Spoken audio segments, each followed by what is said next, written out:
my wife and I had decided sort of that we needed some other form of income other than we were growing sheep and wool, and she was in a town planner, and she was getting a bit put off by her planning, and she sort of was looking for an exit and thought that flowers might be the way. So we decided to go in with the association and put more in, and we've just kept building and building, and we're in it, and we sort of decided we have to stay there. We sell farmers markets and just trying to develop more markets as we go.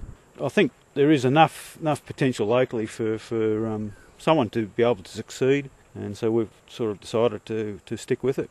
So for you at the moment then, the venture is paying for itself? Oh, it is slowly. It's taken a long time. It's a slow thing. They say you should have your market before you decide what to grow, but you can't get a return until about 3 or 4 years. So even if you did have a market, that could change all overnight pretty well, like you see with economic crisis and fuel prices and things like that. So it's just something that you have to stick with, I suppose. A lot of people obviously got into this industry with high hopes that they could earn a lot of money from a small area of land. Do you think that's why so many people left when it just didn't work out? Yeah, probably. It takes a long time, and I think a lot of people are seeing it as a second income, but there is a lot of work with having to prune and irrigate and develop your markets, and it is time consuming. So I think people sort of saw it as a second income and found that it probably either because of the drought and lack of water, and probably finding markets is probably the biggest thing.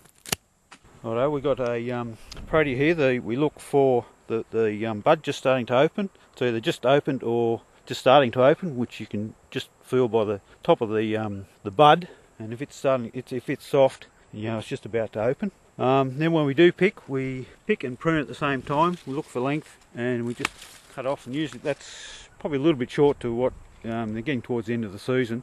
So we've got some shorter stems. It's just a good thing to be able to grow these things. They're beautiful plants, and putting them in pages and things and selling to people, and they enjoy them. Is that what attracted you to them? Because they're quite stunning to look at, aren't they? Yeah, I saw it in a magazine and I thought, gee, they're fantastic looking flowers.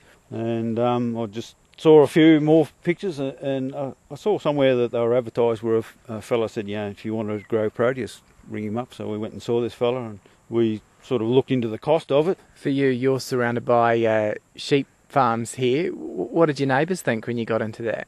Oh, they raised their eyebrows.